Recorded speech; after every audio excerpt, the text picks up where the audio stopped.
Thank you, Delphine, and thank you for the Filipino people who he loved so much, and I loved so much, and he loved the Philippines so much. And I tell you about reunions. Lee Levinson was talking about getting people together. The table right behind Lee is a reunion table because Ed always wanted 4 guys to be together. And this time, all 4 are here. And you have to go way back to Fort Riley, Kansas, cavalry. And like a mentor, Ed was there riding the horses and with the Cavalry Association. And there were 4 bright guys. And these 4 bright guys became top-notch in their careers. And they are all in that table with the Bills family. And I would like to allude to that reunion because there was Colonel Rich Cowell, who will be speaking later. There was Colonel Doug Morrison, who will be speaking later. And then there is Lieutenant General, I should say, Robert Wilson, and that is Bobby Wilson. And he just retired 2010 from the Pentagon, which is right there, and from Army installations.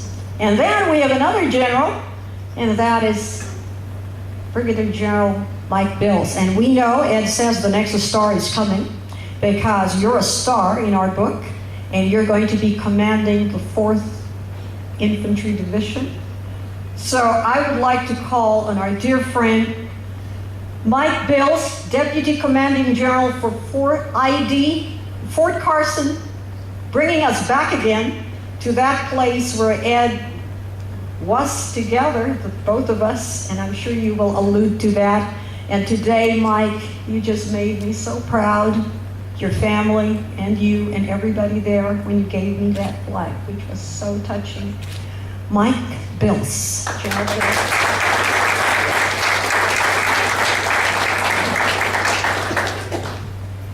Well, good afternoon and welcome.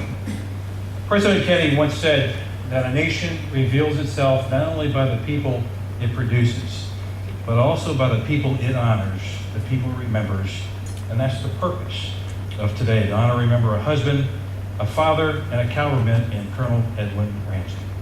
Let me start by welcoming the family, friends, distinguished guests that are here to honor Ed.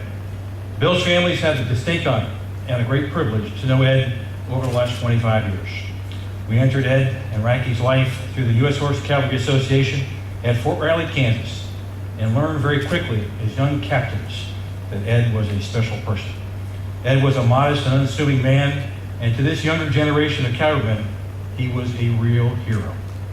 We were very fortunate to be part of his life, and through several venues, Ed would describe his exploits in the activities as he led the troopers of the 26th Cavalry in a charge against hundreds of Japanese soldiers with pistols blazing, followed by years of leading an incredible effort against the Japanese and the Filipinos. Ed would never admit to being a hero, but much has been said about Ed and the greatest generation, their heroism, accomplishments, and their sacrifices, which have been nothing short of spectacular. Their legacy is a population living in freedom. Their charge is that we, the living, guarantee a continuation of that legacy for coming generations. We need not only respect and understand that the great decisions of history have been decided mostly by war and by the soldier. Ed impressed us all the importance of service to our country, and that those who take the oath to protect and defend our Constitution against all enemies, foreign and domestic, understand the true cost of freedom. His dedication to his comrades in arms, mission, and country is an example for others to emulate. Well-respected men like Ed are the ones who protected our country's way of life. Today, when a soldier raises her hand, they are taught to live by the Army values. Ed lived those values every day of his life. Loyalty, duty, respect, self-sacrifice, honor, integrity, and personal courage. Racky, words are not enough to express our thanks for what Ed did for us. Please accept our heartfelt and everlasting appreciation and deepest sorrow for your loss. Ed is gone, but will never be forgotten as another cavalry scout enters Fiddler's Green. Thank you.